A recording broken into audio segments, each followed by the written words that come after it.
So, ayan guys, ngayon nandito pa rin kami sa Vietnam. And buti na lang may dala ko na Airbrusher nipple cover dahil ganito yung suot ko. So, wala pa akong suot niyan guys. And syempre, tsaka naman kung wala, babakat-bakat, ba diba?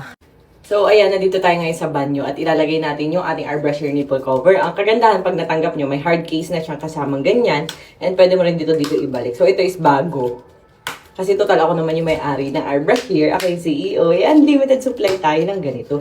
Hindi to kagaya ng mga nakikita niyong mumurahin ha. Ito kasi guys is waterproof, seamless, and maganda talaga siya. Tingnan niyo naman yung pagkanipis niya. And di babakat yung inyong jutongels dito sa gitna. Unlike yung ibang mga mumurahin, manipis talaga siya. Grabe nang itim na ako. Oh, may tan lines na naman ako. So ayan.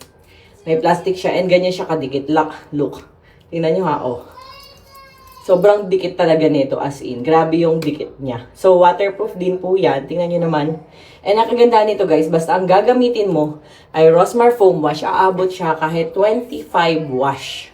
So, na-try ko. Pang 30 nga, medyo madikit pa rin siya. Kasi super mild and gentle. Ito yung panghilamos ko. Ito rin yung panghugas ko ng mga nipple cover ko. Tingnan nyo naman kung galing siya kadikit. Hindi ito yung pag tumalon-talon ka, mahuhulog ang iyong cover. So, ayan. Lagay na natin. And kabila naman, syempre di ko napapakita sa inyo. Basta ididikit nyo lang siya. So, bakit nga dapat may ganyan tayo? Kasi hindi natin sure ang everything. Malay mo, bigla may gumana sa damit mo, di nakita ng iyong superstar. Ayan. So, ayan. Para prepared tayo. Hindi basta-basta makikita ang ating, lalo na pag ang outfit natin ay ganito. Ang hubader outfit, ganon. And, ayan. Dito ako sa Vietnam, napakainit. Kaya pupunta kami Lotte Mart. Yan. So, ito yung akin susuotin. So, ayan. Tcharan! Ganyan. So, kita niyo siya guys. Maganda talaga siya. Para sa mga gusto ganyang outfit, di ba? Oh. Ayan. Okay talaga siya. Para hindi makita, di ba? Oh. Okay na okay talaga siya guys. Ayan. O, di ba? Oh. Talagang kapit siya. Hindi siya yung mahuhulog. And kahit pagpawisan ka, kasi nga guys, waterproof to. Kaya okay na okay talaga. Kaya kung ako sa inyo, check out nyo na to. Meron tayo iba-ibang size. Meron tayo maliit, like parang ganyan.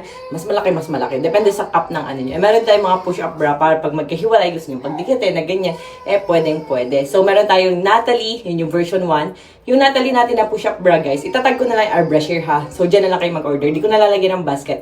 Itatag ko para click nyo na lang kung ano yung mga for sale products natin. So, yung, yung Airbrusher na Natalie, version 1 siya, yun, ganyan. Yung version 2 naman, push-up din siya, pero napapalitan yung kanyang adhesive. Pwede mo siyang palitan para hindi mo itatapon yung mismong silicone bra.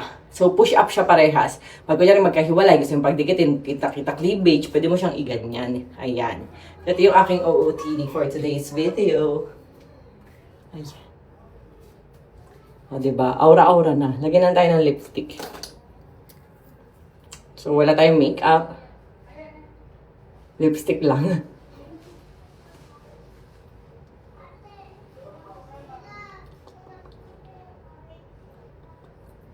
May makeup na tayo. Ayan. So, ito lang. Ang init kasi dito, kaya ayan, sa aking kilikili naman, sikreto na maputi, mabangong kilikili. Ayan. Ganun-ganun mo lang para mawala yung puti-puti sa kilikili. Ayan, di ba? May whitening effect yan. Plus 48 hours no pawis and bad odor. Let's go! Babush!